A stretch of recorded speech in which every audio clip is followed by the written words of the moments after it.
Hey guys, how you doing? Chris Tran from BlackSheepWarrior.com. I'm here today with my friends from Rain Precision. I'm with Andrew Bobro and Andrew Bobro from Bobro Engineering. We have a new product that they wanted to show you today, still in its prototype phase, I believe. Prototype phase, This is brand new. This is the first look. Really, really excited to show this to you. I'm just gonna hand it right over to Andrew. So give it away. Nice to see you. All right. Hey, so what do we got? All right. This was. We only have a few of these. This is a backup iron sight we came up with, and as I was talking about earlier, we basically found what was out there, and one of the goals was to just go for half, you know.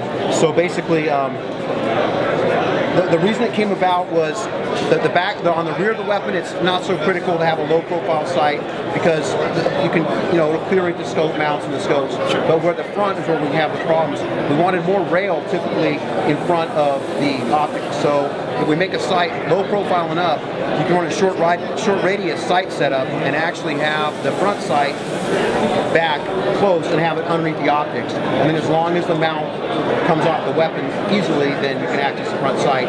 And also, the optics nowadays are so good, we don't have the failure rates. So the backup iron sights are true backup iron sights. So we didn't need the 600 meter, any of that kind of stuff really. We just wanted a true, honest to God, backup iron sight that's robust and super low profile. So when you say super low profile, how low profile are we talking about here? If you're going to be fitting underneath scope rings, under a scope mount, how low does it go? As low as we could get away that we thought was like smart. It was going to be durable.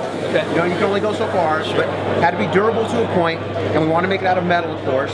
So we went with aluminum and we used steel, but we wanted durable and as low as we could get away that we were comfortable with, that would have some sort of structural integrity, so from impacts or whatever, the thing would hold up.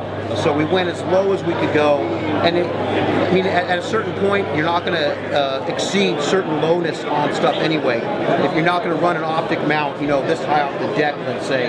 So we figured that 200 thousandths, which is less than a quarter of an inch, was what we were shooting for. That's impressive. So when we showed some pictures with 3/4 stacked on top of each other. Yeah, 3/4 is actually a little bit taller than the sights, but it's just by a tiny bit. So it's actually lower. So what we're saying is that, okay, so we've got the backup iron sight. If you look at that on the camera, so that is actually at a lower depth than if you stack 3/4 on top of each other. That's about how low it runs. It's tucking underneath an optic. Yeah. And again, you're saying the critical part is that you can actually clear this back running a short radius. Yeah. So you can actually put your you got room to put stuff up front when you're running out of rails. If we're running PPS 22s or thermals or whatever, we shoot out in the desert a lot, and we're really into our night shooting now. Yep. And this came about, it was like one of those things like, man, we got to run our backup irons, but I can't, I'm running out of room. So we're taking our backups off our weapons to shoot, and it's like, no, I want to get it set, and I want to set and forget sight. Yep. So we made it so I can do that, or I can run it at the front, and you don't even notice it, because we never go to it unless we have to. So the design was, the conventional way to do it is pretty much everybody has the sight pivot on top. When you have your pivot on top of the sight block, you can only go so low. Right. You're limited. So the side pivot, what it does is it just has a side, the side pivot is actually integral to this base, and then it has detents. So within this armature here is a spring-loaded detent, then it has receptacles in here. So even without this subsequent locking mechanism, it's going to lock in the down position here, and then you'll flip it up, and it'll lock in the upward position. That's outstanding, yeah. And then it's super precise, and you press the button, and then you fold it down. That's awesome. And the rear is the same way, locks, and then we also incorporate a new drive system. We call at the shop, we were just like, what are we going to name this stuff? And it's like, okay, call it the Jive Drive. It rhymes, Yeah. So this is our new Jive Drive, we call it. But basically, it's a little pivot system that grabs. It's very, very simple. And see that right there? Yeah. So it just incorporates a little shoulder, if you will. So when it grabs on the 1913, it just has the top work. Super simple. And with modern machinery, the 1913s are very consistent nowadays, which is nice. It makes our job easier. We don't have, 10 years ago, the rails, we'd have variants out of spec all the time. Pretty much everybody's got their act together, and the rails are all pretty damn close. So it helps us. So here's the front sight, and it's set it and forget it. So basically, we have a set screw here. This rotates here within here. Then it has a locking pellet here. So once you get your front sight set, you lock it down.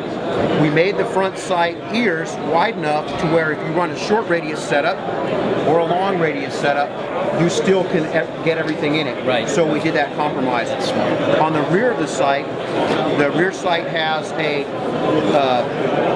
opening here that's just 90 degree. Yep. Then of course we just did a ball end mill action here. Sure. What this does, it makes the sight very, very crisp. So if you, the aperture size is made for long or short radius. Yep. We can always change this in the future.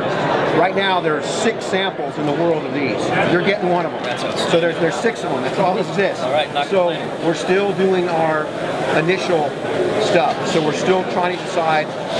We still have a couple of things to figure out, which we discussed earlier. Yes, yes. But here's the rear. Okay. So the rear is basically just you have to, on this one, there's the lock mechanism here. So you just back that off, rotate this. This has an internal spring drive. It is dead precision. There's no slop, none. It's just dead tight. And you just go back and forth with the rear. Yep. And then on the front, it's just vertically done. So this is it. So you just depress it, fold it down, flip it up, and then just lock it. And it has a heat-treated steel pin that just follows the track and then joggles over. So it's that simple. So here's your that's outstanding. Here's your little toolkit. You'll figure out where they go. But once you put it on a weapon and you have it's on there, it's very easy to come up because with the side pivot, we made this armature here. So it's not like you're reaching underneath to flip it up on a 1913. You can go right over the side. You got something to grab.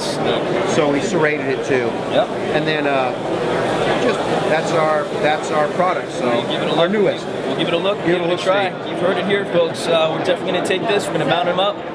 Get some of the awesome photos from Trace Trucks photos. You guys get a closer look at this. Thank you guys so much for taking the time. Really appreciate it. Looking forward to some good things in the future. So, Chris Tran, Black Sheep Warrior, and Ray Precision, guys. We'll talk to you later. SHOT Show 2015.